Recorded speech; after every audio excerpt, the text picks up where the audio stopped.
Bollywood silver screen presenting मेज runner part 1। इस कहानी की शुरुआत में एक लड़के को दिखाया जाता है जिसे अभी अभी होश आया है। वो एक लिफ्ट में होता है और ये लिफ्ट बड़ी तेजी से ऊपर जा रही होती है।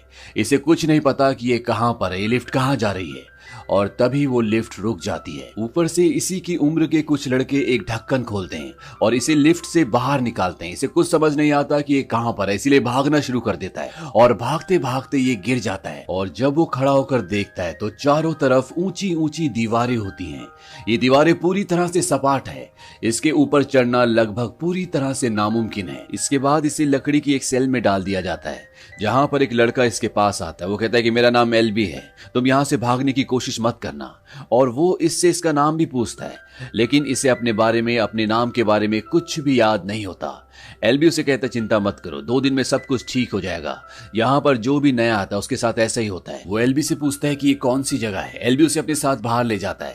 वो कहते हैं हम यहाँ पर अनाज उगाते हैं, यहीं पर रहते हैं, यहीं पर सोते हैं, और जो भी हमारी जरूरत की चीजें हैं वो बॉक्स में भेज देते हैं, उसी बॉक्स में जिसमें तुम्हें भेजा था। और जब भी वो सामान भेजते हैं तो उसके साथ किसी न किसी को भेजते हैं, जैसे इस बार तुम्हें भेजा है। अब इस लड़के को उन ऊंची ऊंची दीवारों के बीच में एक रास्ता दिखता है और वो पूछता है कि ये रास्ता कैसा है।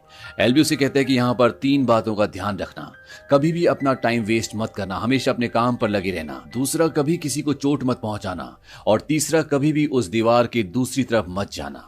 लेकिन ये लड़का जानना चाहता है कि दीवारों के बीच में जो रास्ता है वो रास्ता कहां जाता है, दीवारों के उस पार क्या है। और जब वो उस रास्ते की तरफ जा रहा होता है तो वहां पर एक छोटा लड़का आता है। वो उसे रोकता है। वो कहता है कि तुम वहां नहीं जा सकते, हम में से कोई भी वहां नहीं जा सकता। और तभी अंदर से 2 लड़के भागते हुए आते हैं और छोटा लड़का उसे बताता है कि ये हमसे अलग है, ये रनर्स हैं, ये मेज के अंदर जा सकते हैं। मेज का मतलब भूल भुलैया होता है। और वो ये सुनकर हैरान हो जाता है। वो कहता है क्या कहा तुमने, मेज?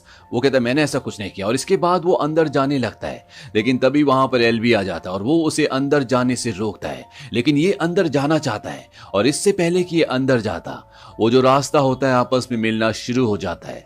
दरअसल ये एक तरह का दरवाजा होता है जो मशीन से जुड़ा होता है और ऊपर मशीन की जो गरारियां होती है वो घूमना शुरू हो जाती है और चंद ही पलों में ये दोनों दीवारें आपस में मिलकर पूरी तरह से बंद हो जाती है। अब रात को यहाँ पर जितने भी लोग होते हैं वो सब के सब खाते पीते डांस करते हैं।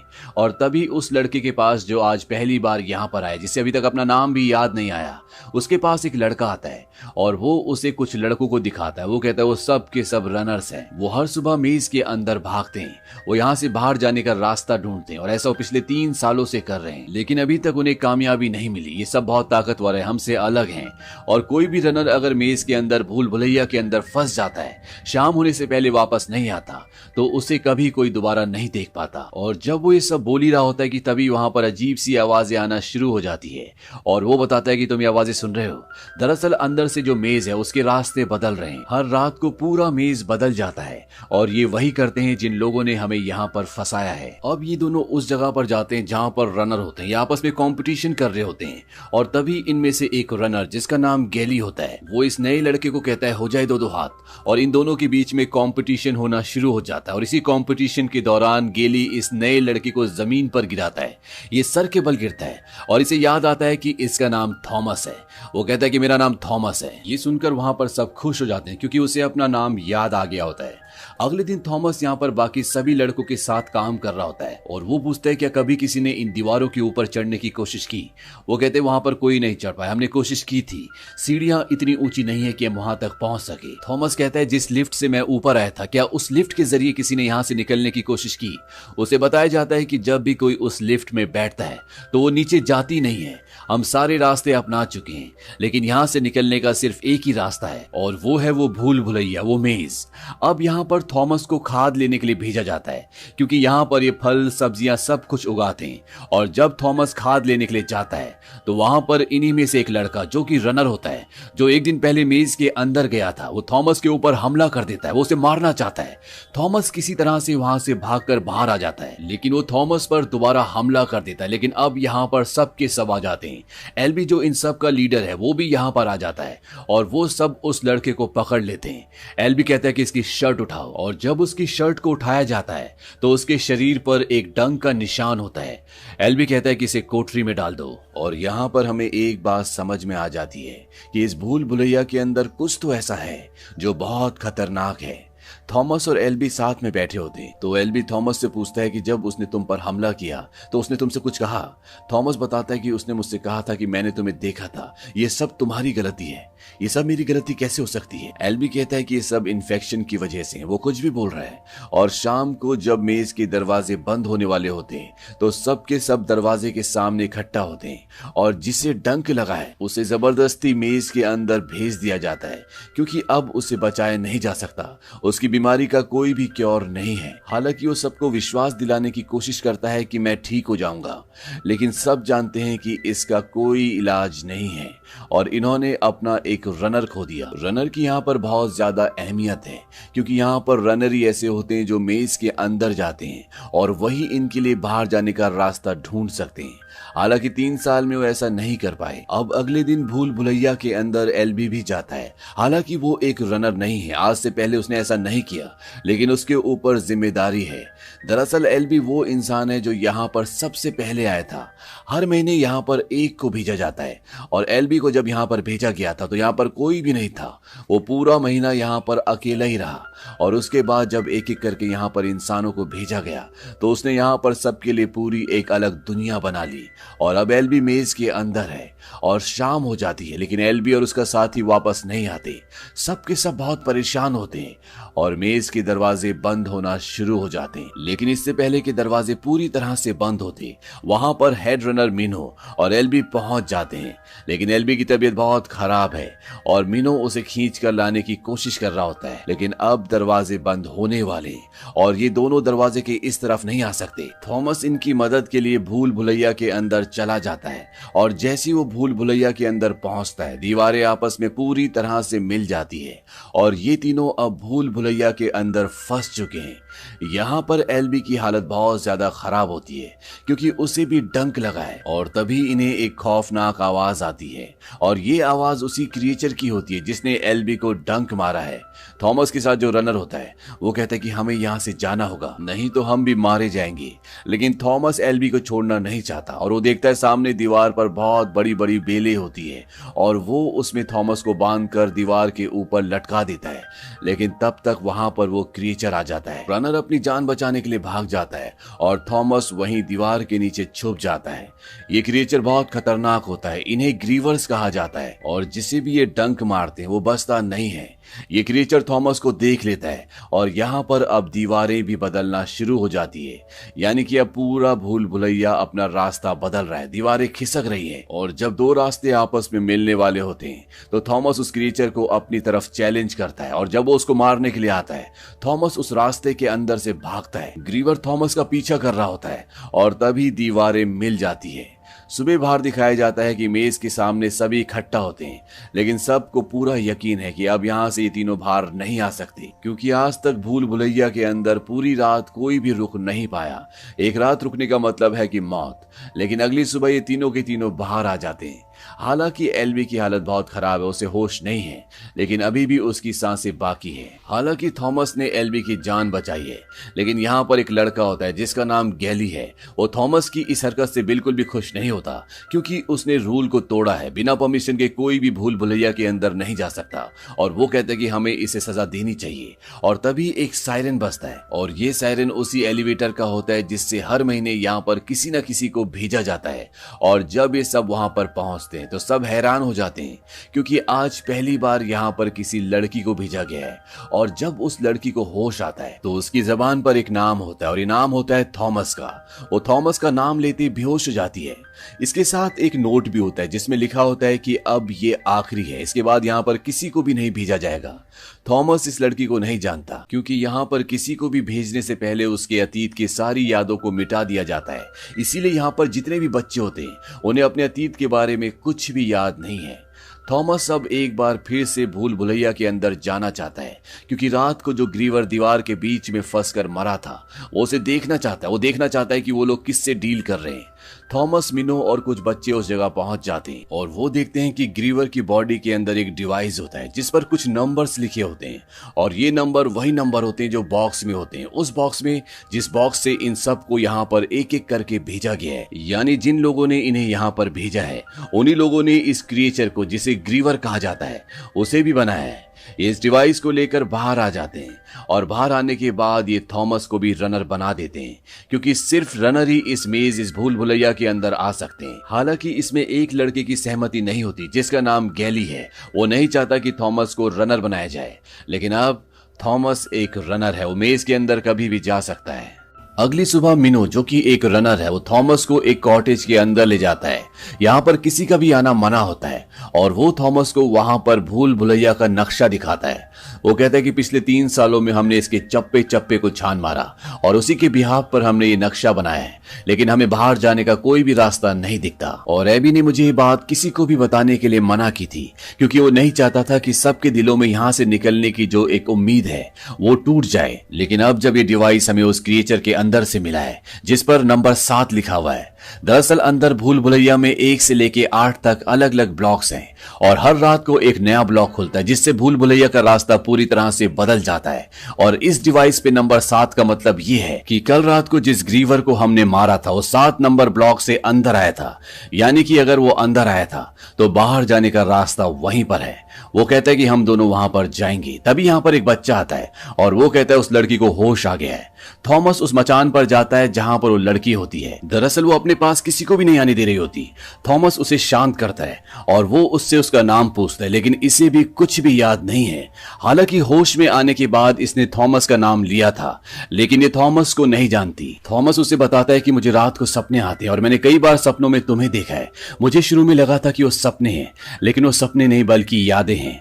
ये लड़की जिसका नाम टेरेसा है, वो थॉमस को कहती है कि मेरी जेब में 2 सिरिंज थी और वो सिरिंज वो थॉमस को देती है और इसमें से एक सिरिंज पे लिखा होता है WCKD और जो डिवाइस इन्हें उस क्रिएचर के पेट के अंदर से मिला था उस पर भी WCKD लिखा है। यानी जिन लोगों ने इस जगह को बनाया, जिन लोगों ने ग्रीवर को बनाया है, उन्होंने ही इस सिरिंज को यहाँ पर भेजा है और वो उस सिरिंज को लेकर एलबी के पास जाता है।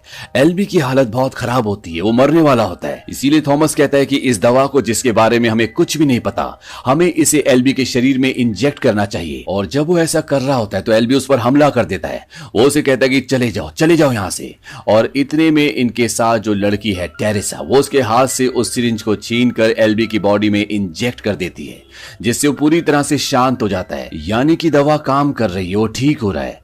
अब अगली सुबह थॉमस और मिनो भूल भुलैया के अंदर जाते हैं और जब वो ब्लॉक नंबर 7 के पास पहुंचते हैं तो इनके पास जो डिवाइस है, जो उस क्रिएचर के पेट के अंदर से निकला है, उससे बीप की आवाज आना शुरू हो जाती है। थॉमस कहता है शायद ये हमें रास्ता बताने की कोशिश कर रहा है और वो उसके हिसाब से आगे बढ़ना शुरू करते हैं, लेकिन सामने एक दीवार आ जाती है, यानी कि रास्ता खत्म हो चुका है। और तभी जो डिवाइस इनके पास होता है उस पे लाइट रेड कलर की होती है, वो ग्रीन हो जाती है और दीवार से एक नया रास्ता खुलता है। ये पहली बार यहां पर पहुंचे और जब वो अंदर जाते हैं तो ये देखते हैं कि एक और रास्ता खुला और वहां से एक रोशनी निकलती है। वो इन दोनों को स्कैन करती है और स्कैन करने के बाद उस रोशनी को कंप्यूटर को पता चल जाता है कि ये ग्रीवर नहीं है बल्कि ये इंसान है। और एक एक करके अब दरवाजे बंद होना शुरू हो जाते हैं। ये दोनों यहां से भागना शुरू करते हैं, क्योंकि अगर यहां से नहीं भागे तो ये यहीं फंसकर मर जाएंगे। यहां पर बड़ी तेजी से पूरा भूल भुलैया बदल रहा होता है, लेकिन किसी तरह से भागते भागते इस भूल भुलैया से बाहर निकल जाते हैं और बाहर ही सबको जाकर बताते हैं कि हमने एक नया रास्ता ढूंढा है और शायद ग्रीवर दिन के वक्त वहीं चले जाते हैं और शायद इस भूल भुलैया से निकलने का एक वही रास्ता है। अब एलबी को होश आ जाता है, वो पूरी तरह से ठीक हो चुका है। और जब ये सब के सब एलबी के पास जाते हैं, थॉमस एलबी को कहता है कि हम यहाँ से निकल सकते हैं, हमने एक नया रास्ता ढूंढा है। थॉमस कहता है कि यहाँ से कोई नहीं निकल सकता, मुझे सब कुछ याद आ चुका है। जिन लोगों ने हमें यहाँ पर भेजा है तुम भी उनमें से एक हो। दरअसल ग्रीवर जब भी किसी को डंक मारता है तो उसे सब कुछ याद आ जाता है, इसीलिए एलबी को सब कुछ पता होता है। लेकिन इससे पहले कि एलबी कुछ और कहता, यहाँ पर एक बच्चा आता है और वो कहता है कि आज मेज के दरवाजे बंद नहीं हुए और अंधेरा हो चुका है, यानी कि अब ग्रीवर यहाँ पर भी आ सकते हैं। ये सब के सब बाहर जाते हैं और ग्रीवर इनके ऊपर हमला कर देता है, वो इनमें से कईयों को मार देता है। और यहाँ तक कि एलबी, जब ये सब के सब एक गुफा में एक केज के अंदर छुपे होते हैं तो वो एलबी को भी अपने साथ ले जाते हैं, यानी कि एलबी भी अब मर चुका है। लेकिन इसी दौरान ये लोग ग्रीवर का एक डंक काट देते हैं, जो कि एक सिरिंज की तरह होता है। और अब थॉमस जानना चाहता है कि उसका अतीत क्या है। वो अपनी यादें वापस चाहता है, इसीलिए वो उस सिरिंज से अपने आप को घायल करता है और जैसी वो सिरिंज उसकी बॉडी के अंदर जाती है उसे अपना पास्ट याद आ जाता है। और अगली सुबह जब वो उठता है तो वो एक केज के अंदर होता है जहां पर उसके साथ वो लड़की भी होती है जिसका नाम टेरेसा है। दरअसल यहाँ पर एक लड़का है जिसका नाम गैली है और वो थॉमस को बिल्कुल पसंद नहीं करता और उसे अब यकीन है थॉमस भी उन लोगों की टीम का हिस्सा है जिन लोगों ने इन्हें यहाँ पर भेजा है और इन सब की जान को थॉमस से खतरा है। थॉमस टेरेसा को और मिनो को बताता है कि ये कोई जेल नहीं है बल्कि ये एक तरह का टेस्ट है और ये तब से चल रहा है जब हम बहुत छोटे थे। वो लोग हम पर साइंस के एक्सपेरिमेंट्स करते थे और फिर एक एक करके सब गायब होना शुरू हो गए। दरअसल उन्हें यहाँ पर भेज दिया जाता था। मैं और टेरेसा भी उन्हीं लोगों के साथ काम करते थे। मिनो पूछता है फिर तुम्हें यहाँ पर क्यों भेजा गया? वो कहता है कि मुझे इस बारे में कुछ भी नहीं पता। टेरेसा को भी ये बात सुनकर हैरानी होती है कि ये सब बच्चे आज यहाँ पर इन्हीं की वजह से हैं। लेकिन अभी भी मिनो और कुछ बच्चे थॉमस के साथ हैं। मिनो थॉमस को कहता है कि जो काम तुमने शुरू किया था उसे खत्म करो, क्योंकि एलबी अगर जिंदा होता तो वो भी यही चाहता। लेकिन अब एलबी के मरने के बाद यहाँ पर जो नया लीडर है वो है गैली। गैली थॉमस को बिल्कुल पसंद नहीं करता, इसीलिए वो थॉमस और टेरेसा को मारना चाहता है। लेकिन जो बाकी बच्चे होते हैं वो उसका साथ देते हैं और वो ऐसा करने से उसे रोक लेते हैं। थॉमस कहता है कि हम यहां से निकल रहे हैं, हमारे पास आखिरी मौका है, अगर तुम भी हमारे साथ आना चाहो तो आ जाओ। लेकिन गैली और उसके कुछ दोस्त इनके साथ नहीं जाते। थॉमस, टेरेसा, मिनो और बहुत सारे लोग अब मेज के अंदर जा चुके हैं क्योंकि ये वहां से निकलना चाहते हैं जहां से इन्हें एक नया रास्ता मिला था। और जब ये वहां पर पहुंचते हैं तो वहां पर बहुत सारे ग्रीवर्स होते हैं, वो इन सब पर हमला कर देते हैं। ये धीरे धीरे आगे बढ़कर एक दरवाजे तक पहुंच जाते हैं जिसे खोलने के लिए इन्हें एक कोड की जरूरत है जो इन्हें नहीं पता। और तभी थॉमस मिनो को कहता है कि ये जो पूरा भूल भुलैया है इसमें 8 ब्लॉक्स हैं और ये एक सीक्वेंस में खुलते हैं। वो मिनो से उस सीक्वेंस को पूछता है और जब उस सीक्वेंस को वहां पर डायल किया जाता है तो ये दरवाजा खुल जाता है और जो ग्रीवर्स इनकी तरफ आ रहे होते हैं वो दीवार के नीचे दब जाते हैं और ये एक अंधेरे कमरे में पहुंच जाते हैं। और अगले पल एक और दरवाजा खुलता है और ये उस दरवाजे से बाहर निकलते हैं और यहाँ पर लाइट्स जलना शुरू हो जाती हैं और वहीं एक दरवाजे के ऊपर लिखा होता है एग्जिट। और ये देखकर ये सब खुश हो जाते हैं और जब ये उस दरवाजे के अंदर जाते हैं तो ये देखते हैं कि चारों तरफ कई लाशें पड़ी हुई हैं और ये एक साइंस की लैब के अंदर पहुंच जाते हैं जहां पर बहुत बड़ी बड़ी मशीन्स होती है और वहां पर एक मशीन पर फिंगरप्रिंट का निशान होता है। और जब थॉमस अपनी फिंगर को उस फिंगरप्रिंट के ऊपर रखता है तो स्क्रीन पर एक लेडी आती है। वो कहती है कि अगर तुम इस वीडियो को देख रहे हो इसका मतलब तुमने ट्रायल 1 जो कि मेज का ट्रायल था वो पूरा कर लिया है।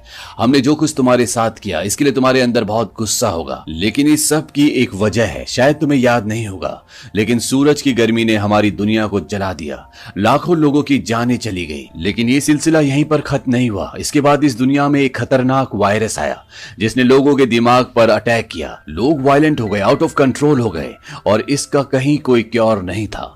और तब हमें अंधेरे में एक उजाले की रोशनी दिखाई दी। हमने इसका क्योर ढूंढने की कोशिश की, लेकिन ये सब इतना आसान नहीं था। नई पीढ़ी को कई परीक्षाओं से गुजरना होगा, उन्हें मुश्किल हालातों का सामना करना होगा ताकि हम उनके माइंड को रीड कर सके। और यहाँ पर सबको समझ में आ जाता है कि ये उसी एक्सपेरिमेंट का हिस्सा है जिसमें दिमाग के उस वायरस का क्योर ढूंढने की कोशिश की जा रही है। डॉक्टर कहती है कि तुम्हारे दिमाग में बहुत सारी शंकाएं होंगी, लेकिन जल्दी तुम्हारी सारी शंकाएं दूर हो जाएंगी। ये इस टेस्ट की शुरुआत है, इसमें वक्त लगता है, लेकिन हमारे लिए बहुत देर हो चुकी है। बाहरी दुनिया तुम्हारा इंतजार कर रही है।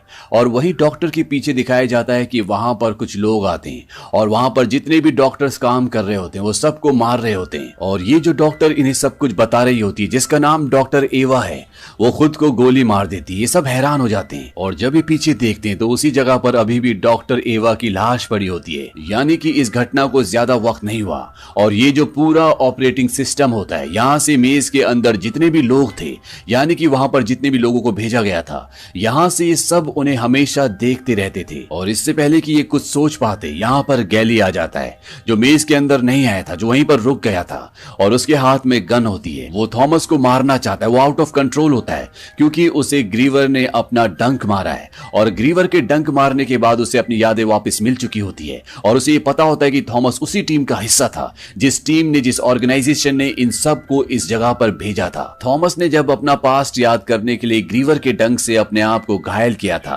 तो वो वो ठीक इसलिए हो जाता है क्योंकि 2 सिरिंज में से 1 सिरिंज बची हुई थी और अब इनके पास इसका कोई क्योर नहीं है। और अब गैली थॉमस की तरफ गोली चलाता है, लेकिन तब तक मिनो उसे अपने हथियार से मार देता है।